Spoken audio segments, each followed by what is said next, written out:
What is going on, everybody? Welcome to the Dolphin Chronicles presented by the Kendall Sports Network. My name is Johnny Cruz. I am the Yankee fan, and I am here, of course, with my boy Byron Garcia. Byron, what's going on, bud? How you doing, man? Good. And this is just a shirt that happened to be what I wear today. I am not a Falcons supporter, just an FYI.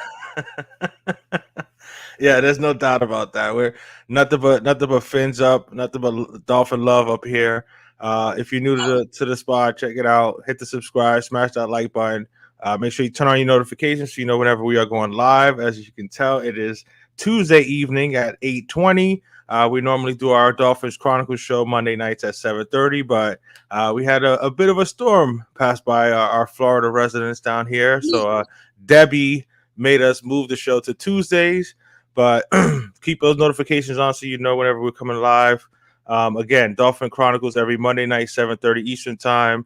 Special night tonight, False 9 every Thursday night, 7:30 Eastern Standard Time. They also had their show at 7 o'clock today, so definitely give that a check out with our boy Byron and Mr. Mark Gonzalez, giving you all things Inter Miami, and then every Friday this week in Miami with Byron and our third member of the Dolphin Chronicle team, Mr.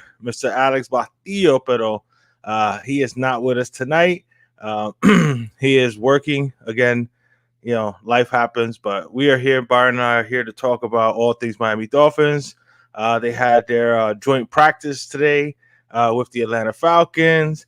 Tyreke got that bag again, and then we'll go over some other news and notes of our beloved Miami Dolphins. Again, if you're new, hit the subscribe button, smash that like, turn on your notifications so you know whenever we are going live. Byron, let's touch on Tyreke getting that bag. He's been hitting at it for the majority of this off-season mini camp. You know, he was backing Tua to get his money. Big supporter of Tua this whole time, but also hinting at him wanting to end his career as a Miami Dolphin.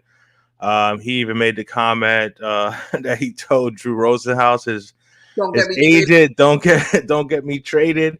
So he was definitely hitting that, wanting to stay with the Miami Dolphins for the rest of his career. But of course, he wanted to make sure that he got paid for being the number one player, not only the number one wide receiver, but the number one player in the league.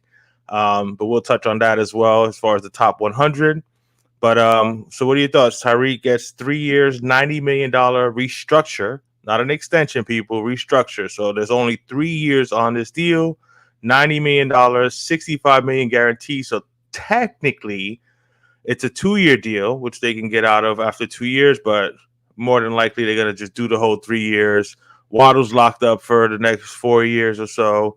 Tua's locked up, so they got their big three locked up. What are your thoughts on Tyreke getting his money once again?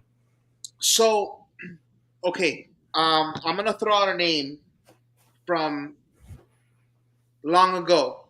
A name that if you're a Dolphin fan and you kept up with the team, you know very well. The name is Dawn Aponte. Mm. You remember her, Johnny? Yes, I remember that name. That Okay. is that. Yeah, go ahead. Donna Ponte. She was what, if you're a Miami Heat fan, what Andy Ellisberg is to the Heat. Donna Ponte was a expert manipulator in terms of the NFL cap. Mm-hmm. She was so good at her job that the NFL plucked her from the Dolphins, and now she works for the NFL in Mm. some type of a cap management role, whatever the case may be. But um, I think that bringing up her name is apropos to what is going on right now. We signed Jalen Waddle, we signed Tua Tagovailoa, we restructured Tyreek Hill. All of that, in one way or another, helps the cap situation short term. It'll kill us long term, but um, in the short term, I think we freed up almost $40 million in cap space. Right.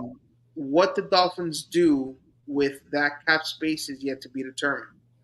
But what it also does is Tua's happy, Waddle is happy, Tyreek Hill is happy. Everyone got their money. There is almost a carefree feeling to what this offense should be. Almost like the monkey's off your back, you guys can play free.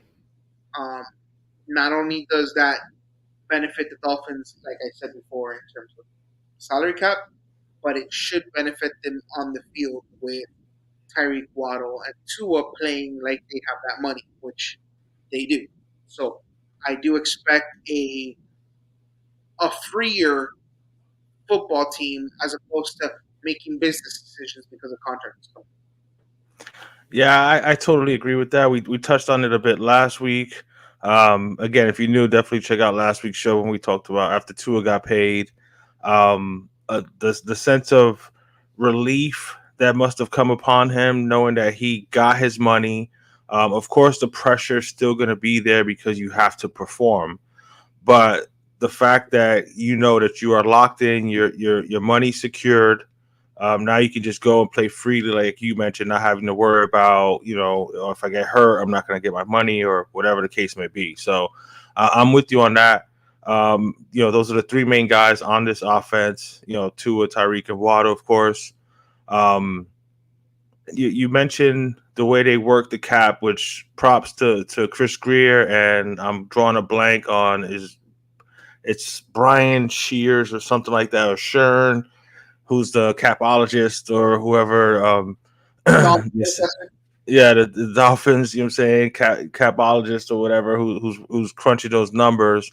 Mm-hmm. And like you mentioned, we freed up about $40 million. There's a pretty young up and coming safety who still needs to get paid on this team. So that is a direction that they could go in one Javon Holland. But the other thing that they can do too is the money carries over. It's not like, at the end of the year, if you don't use it, you lose it. So the money, whatever they don't use this year as far as salary cap, can carry over to next year and help next year, and so on and so forth. And the other good thing about them signing Tua is the fact that now they have the flexibility if they have to adjust his contract next year or the year after, they can do that to help them continue to kick the can down the road. So they put themselves, in my opinion, in a good situation. Now, there's always going to be those people that are going to nitpick and complain about, Tua's not worth it, and why are you giving, Tyreke, he's almost 30, this much money, or he's 30 years old. Tyreke hasn't seemed to slow down to me. I don't know what your thoughts are on how Tyreke looks. He still looks like the best player in the world. He still looks so good that, he was voted the number one player in the top 100 by his peers. So it's not a bunch of journalists and a bunch of fanboys that are mentioning it, but it's actually the other players who voted Tyreke the number one player in the NFL. We'll touch on that a little bit as we're discussing Tyreke here. So, again, I like the move. Part of me didn't want them to restructure it because we talked about his off the field stuff. How long are they going to want to deal with that? But at the same time, a happy Tyreke is a much better Tyreke than if he's disgruntled. You would think. He's the key to the offense. Right. Yeah, he is. He's the most explosive player in the league. We could talk about it now. You know what I'm saying? He got his money, 3 years, 90 million, like we said, 65 million guaranteed. It's essentially, again, I'm sure there's an out after 2 years, but let's hope that the Dolphins are winning games, maybe even making it to a Super Bowl. So we want Tyreke to stick around. Let's touch on the standing of not only is he a 99 in Madden, but he was voted by his peers as the number one player in the top 100. What are your thoughts on Tyreke getting that spot there, and his ability going forward? Do you see any type of a lag in his game? Okay, I'm a Dolphin fan. I'm gonna start it off with that. Um, I don't think he's number one in the NFL. If you're asking my opinion, um, I think he's top three. Um, Number 15 in red up in Kansas City. that would be my number one. And I'm with you. you read my mind. Mm-hmm. Hold on, we have Mark joining us. Okay, and hold on because I'm going to get to that question. Um, let me address this first, and then I'll get to that. Yes, um, I agree. Number 50. Okay, we talked about this. Do you remember how um, we talked last week about fear? Mm. Um, was it last week that we talked about fear and we talked about Mariano Rivera? Um, where when you saw Mariano Rivera come out of that bullpen, your first thoughts are, fuck. Yeah. When I see 15 coming off of that sideline and he's within striking distance, I say, fuck. If I see Tyreke coming on to the field, like you said, I think he is the most explosive player in the league. But I see Tyreke coming on and I'm like, okay. I don't look at myself and say, fuck. I do that um, with Patrick Mahomes. That's why I think he deserves the number one spot. That's just my. No, I'm with you. I have no problem with. I mean, I'm not gonna complain about Tyreek being, voted number one, but I'm with you on. I mean, how Patrick Mahomes is number four is just insane to me. Lamar was number two, Christian McCaffrey was number three. Just for you people out there who may not have know it, Tyreek one, Lamar two, CMC three, and then Patrick Mahomes, who's the best quarterback in the world right now, with three championships in the last 4 or 5 years. Is number four somehow. But I'm with you on that completely. Um, it could be because of the position. Tyree comes on the field, and while he is the most explosive player in the sport, you still got to get him the ball. Mm-hmm. Patrick Mahomes touches the ball every single play. Patrick So, Mahomes. yeah, yes, I'm with you on that, man. I mean, he doesn't even have to be in striking distance. You saw what he did in 13 seconds to the Buffalo Bills. Well, striking So, distance, points wise. oh, okay. Yeah, I was about to say striking distance is when wherever he steps on the field, he's a striking distance right. to score. But But I'm with that's you as far as like, yeah, as far as the scoring difference, the point differential. I got you. right. I'm with you on that one. No, I'm with you on that. Like I said, I thought he would be number one. I figured Tyreek would be in the top five. Mm-hmm. Props to him. I'm sure he's feeling good about being ranked number one. And he's the first wide receiver I believe that has ever been number one. So a good week for Tyreek Hill. You know what I'm saying? Not only does he get another bag, but he gets voted number one by his peers. And like you said, you know what I'm saying? There's a really good vibe around this team this offseason. They're going into the third year with Mike McDaniel, the third year in this offense. We got some extra weapons there, like we've talked about several times. So I like the way the team is vibing. I like what they're saying in their press conferences. We talked about it a little bit before the show. You can say everything you want to say. You still got to prove it on the field. And one of the things that they've talked about recently is being bullies, being a tougher team.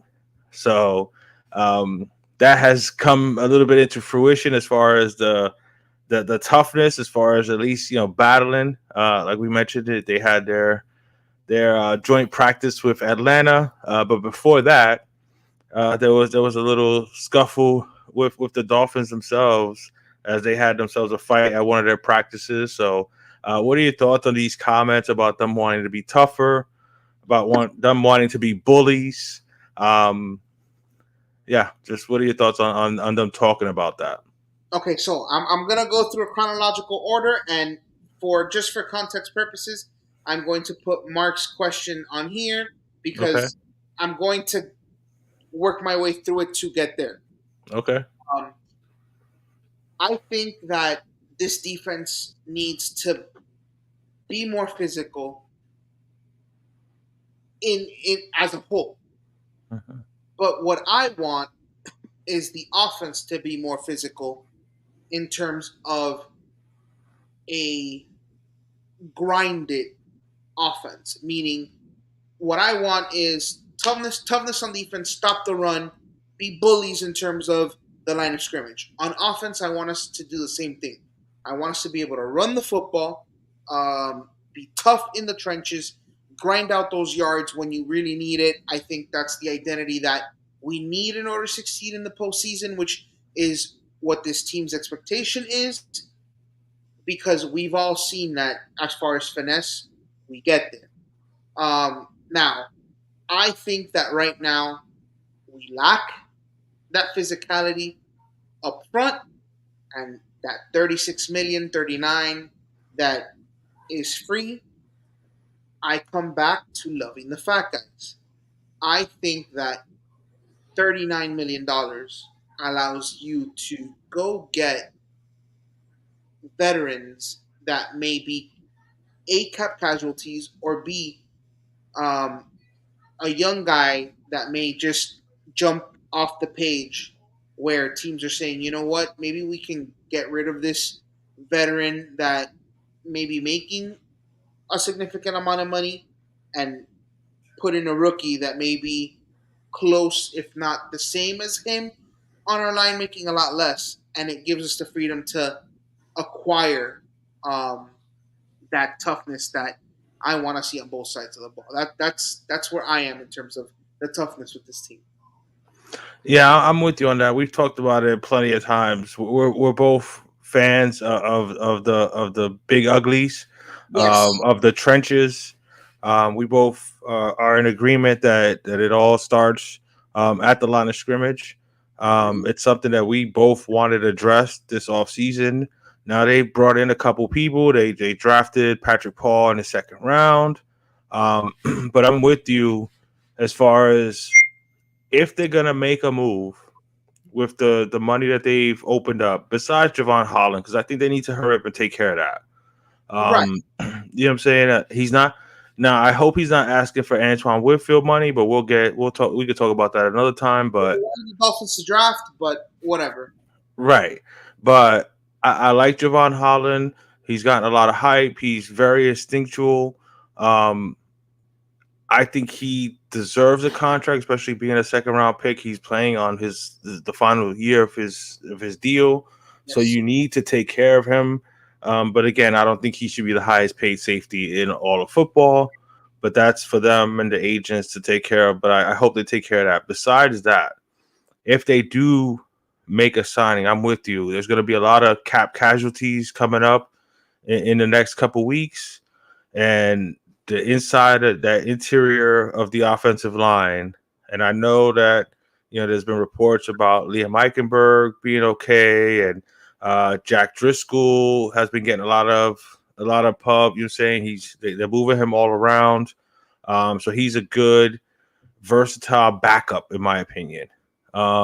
Isaiah Wynn, of course, is on pub, so that interior of the offensive line, I still think can be addressed. I'm with you on that 110%. So if there's not a gristled veteran, I don't want a 36-year-old guard, but if there's a 30-year-old guard that's making too much money for a team and a team decides to cut him, I hope if they do take advantage of this extra money, I'm with you 110%. I hope they do address the offensive line Okay. as far as being able to be more physical. I'm gonna show you. I'm gonna see if I can get it on. I don't know if you can. Do you see that? I see somebody on the floor, yeah, and it looks like Dolphin That colors. it is a Dolphins offensive lineman on the floor. Okay, get off my team, please. I don't like. I'm not judging the player. Bad snaps happen. Bad plays happen. But this is what I'm talking about. Get off Yeah, my. I need the other team to be on the floor. right, That's what I mean by you want to be a bully. Start there. Don't be right, flat on your back. Go get somebody right. who's and I know everybody hated him, and yes, he stepped over the line. But go get me an Albert Hamesworth. Um, Or Richie Incognito. yes, go get me that Yes, guy. you need dogs, bro. You need dogs on the Yes, offensive line. yes, I'm with you on that. You're saying it's nice having good character guys, and you want them to be good character guys off the field, but on the field, you want you want some, for lack of, you want an asshole out there. You want yes, again, a bully. You want guys that are gonna go toe to toe, gonna be in the defenders' faces. You want somebody that's gonna you know what I'm saying, take it to the defense as opposed to, being passive with it. But one thing that I have been hearing as far as um, Mike McDaniel with the playbook this year, I guess, you know what I'm saying, Dolphins fans out there, I know the majority of the offense was a lot of the wide zone. Apparently, a lot of the implementing of the offense this year has been focused a lot more on the inside zone. Mm-hmm. So maybe they are focusing more on, being more diverse and not everything being wide, and they are wanting to run up the middle. I think that's where Jalen Wright is going to be a big part of that. Um, that's one of the reasons why they got, Aaron Brewer Mm-hmm. from Tennessee, is because of his mobility and his ability to be able to anchor and to get good leverage from the center position. So we And talked about it before. I think a lot of it is going to be on Mike McDaniel, bro. I agree, and that's another thing that I've heard coming out of practice, that apparently snaps are becoming an issue again. Well, And it was the first couple days of practice. right, They haven't had many issues after those first couple of days. Jack Driscoll, which I mentioned before, they're moving him all around. They tried him at center, and he's had a couple issues still. But Brewer has been snapping well.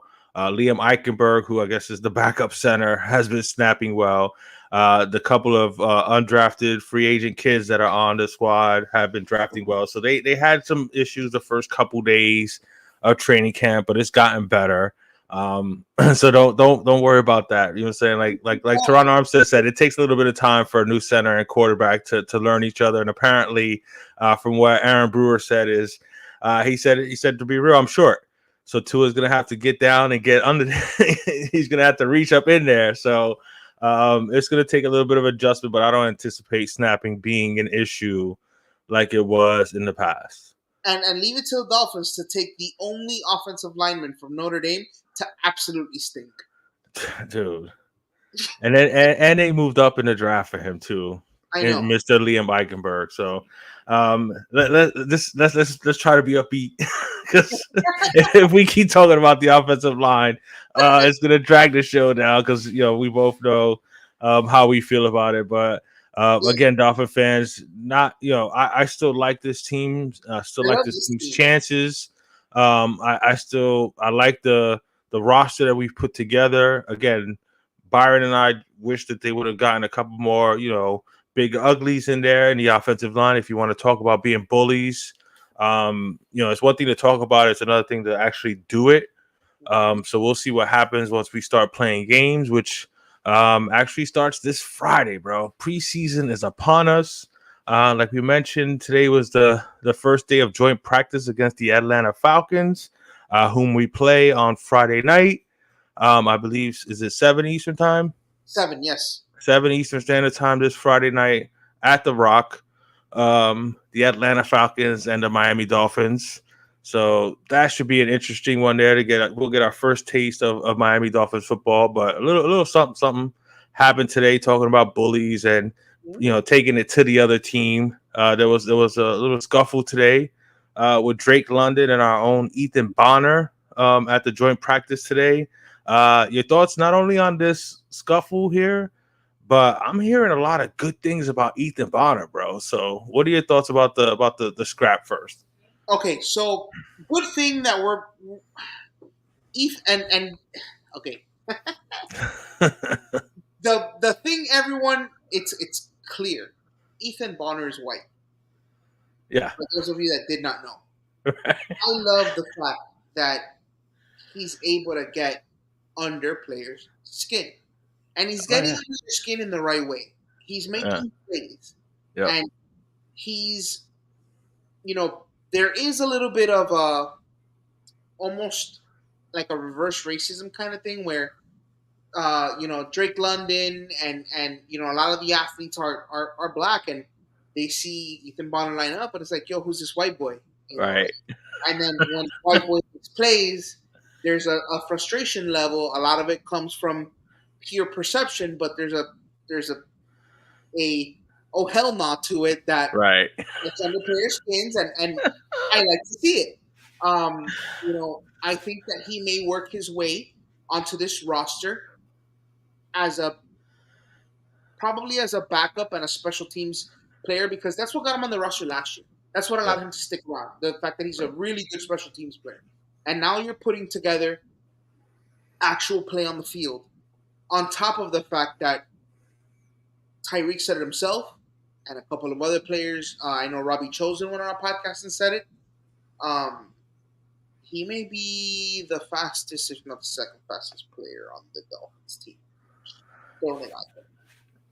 Yeah, you're absolutely right with the whole reverse racism thing and the fact of players are feeling some kind of way Mm-hmm. when the white boy makes plays up against them because not only are they feeling some kind of way, but people are talking shit.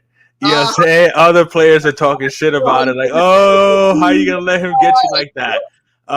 But I'm super excited for this kid because I mean, yes, the whole him being white is like this whole separate thing that's interesting or whatever as far as people wanting to make that a story though. But he's making plays, man, and yeah, like you mentioned, he's a really good special teams player.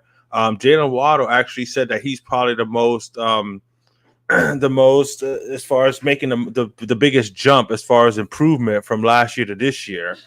So that's a great sign. He's got great speed. He has good ball instincts.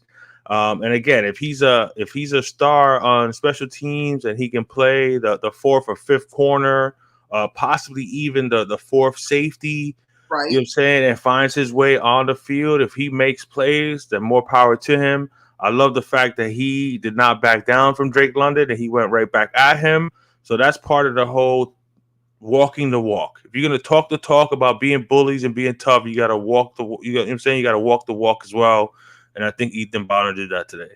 And I like the fact that okay, so the defense came to defend, but it was reported that Waddle, Hill, and Armstead came off the sideline and went and protected Ethan Bonner. One thing is to have the respect of the defensive peers. Another thing is for the other side of the football to respect you enough to Yeah. come off the sideline and stand up for you that way, especially a guy like Teron Armstead. Yeah. Yeah, absolutely. Who's obviously not only a veteran, but he's one of the leaders of this football team. So I'm right with you on that as far as that being a good sign that a lot of everybody seems to have his back.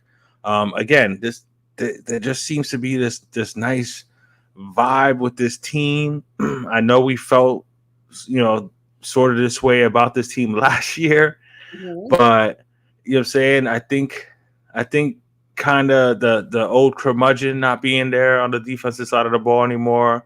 I think it's helping out these defensive players, letting them be themselves. Hopefully, knock on wood, we have a healthy Jalen Ramsey and we don't have any other injuries like we did to start off last season. We are expecting some guys back, and Jalen Phillips and Bradley Chubb. And from all reports, Jalen Phillips is looking great. I still don't think they should rush him. But along with him coming along and Bradley Chubb, like these young kids are making plays. Not only Ethan Bonner, but some of the rookies. I'm hearing Chop Robinson's name a lot. I'm hearing Julian Hill, the undrafted free agent from a couple years ago. I'm hearing his name a lot. I'm hearing, which is one of the coolest names in football, but undrafted free agent Storm Duck Yes. is making plays. So that's what you want to hear is these young kids making plays, contributing. Some people have described this defense as scary. You know what I'm saying? So I like the vibe that I'm hearing from the players. And again, it's training camp and it's talk. We need to see it on the field, and more importantly, we need to see it in December and January. But we still got to get there. We can still enjoy the process and enjoy the ride until we get over there. But I'm excited about this season, man, and it all starts on Friday night, 7 Eastern time. And again, if you're new, hit that subscribe, smash the like, make sure you turn on your notifications so you can see all things Miami Dolphins on the Dolphins Chronicles. Normally every Monday night at 7:30 Eastern Standard Time, but it's a special Tuesday evening episode since Tropical Storm, or excuse me, Hurricane Debbie because she was a Category 1 when she hit land. So Hurricane Debbie pushed us aside from last night to tonight. So we're here with you tonight talking all things Miami Dolphins. And, of course, there was a special episode of False 9 earlier today at 7 o'clock. So definitely check that out. My boy Byron and Mark Gonzalez talked all things Inter Miami. That is normally on Thursday nights at 7:30 Eastern Standard Time, but they had a special episode tonight at 7. Inter Miami plays Thursday, that's why. Yep. Inter Miami plays on Thursday? Yes, that's why. There you go. So they had a special show before the game on Thursday night. And then, of course, every Friday night, my boy Byron and Alex, who's the third member of the Dolphin Chronicle bunch, with This Week in Miami, every Friday night, 7:30 Eastern Standard Time. Again, that's why you want to have your notifications on. So if, life gets in the way or a hurricane or a game makes us move the show times, you want to get that notification that we're coming on so you can come join us in our talks about all things Miami Dolphins. Before we get up out of here, anything else you want to touch on before our preseason officially starts on Friday night, man? I can't believe football's already here, bro. Yeah, just one last thing. You said that we felt the same way last year as we do this year. Yeah. I'll give you one stark difference between last year and this year. Last year, we were excited because of Vic Fangio. Our thought process last year, in my opinion, was, hey, his X's and O's are going to take this defense to another level that we haven't seen. I feel that this year, that X's and O's is not what we're depending on to get us to the next level. I think that this year, the Dolphins have done an amazing job of building talent depth. Yeah. Along this defense. And a lot of the credit has to go to Anthony Weaver with his you almost forced and really put your foot on the Dolphins' throats in terms of you need to get depth on that defense because I rotate players. Yeah. That has allowed this defense to be at a place where it hasn't been in a while in terms of depth. And that's why I think we feel the same way we did last year, this year, except this year we're not relying on X's and O's. This year we see the talent on paper. Yeah, that's actually a really good point because, thinking back on that, we were excited about Vic Fangio. And I think all the things that I expected Vic to do with this roster, Anthony Weaver is actually doing it. Like, I remember us having shows and me talking to Alex about, I can't wait to see what he does with Jalen Ramsey. And he's the ultimate versatile player. And you can move him all over the field. And Vic Fangio came down here and said, nah, you're playing on that side over there, and that's it. And basically even though, yes, he had, he's a phenomenal defensive mind. So, of course, he did a great job. But I think there was so much more that this defense could have done and could have become. Now, of course, the injuries towards the end of the season completely decimated us or whatever. But I think Anthony Weaver's mentality, his thought process as far as moving guys around, it's all about versatility and stuff like that. So all the stuff that we were hoping for last year, I think we will see it this year, not only with the coaching staff, but like you mentioned, with the depth that we have in all three levels too, because he's all about rotations. He's all about mixing things up. And I know people are upset about Christian Wilkins, but now we've got a plethora of defensive linemen. We've got a bunch of linebackers that can fly around the ball, and we've got a secondary that's starting to mold into a pretty nice bunch of defensive backs, not only corners but safeties as well. So I'm excited about the potential of this defense. I know a lot of people are worried about us on the defensive side of the ball. I mean, obviously, first things first, you need to stop the run. But I think this defense has the potential to really surprise some people, really make some plays, turn the ball over. And that's one thing that we kind of lacked last year is we didn't turn the ball over a lot. So can you imagine how effective this offense can be if we actually get a couple of short fields? So that's going to be interesting to see what we can pull with this, not only the new coaching staff on the defense side of the ball, but with the quality of depth that we've put together. And we still got $30-something plus million that we freed up because of the great job that Chris Greer and company did with these contracts. So there's still more to come for our Miami Dolphins. So get excited, Dolphin fans. Our first preseason game is Friday night, 7 o'clock against the Atlanta Falcons. So buckle up for what should be a really good season. We will be back with you guys for another episode of Dolphins Chronicles next Monday night, 7:30 Eastern Standard Time. Hopefully, our boy Alex will be with us, so the three of us can discuss and break down a little bit of what happens this Friday. Hopefully, we get some good plays from our young players, because ain't none of the starters going to play. So hopefully, we get to see some good stuff from the youngins. But we'll be here to break it all down and talk to you all things Miami Dolphins next Monday night, 7:30 Eastern Standard Time. And again, if you're new, hit that subscribe button, give us a big fat thumbs up, and make sure you turn on your notifications so you know whenever we are going live. Byron, do you got anything else for the people before we get up out of here? No, sir. Just looking forward to that game. All right, you guys. You guys have a great evening. You can find Byron at Paramount P on X. You can find me at The Yankee Fan on all social media platforms.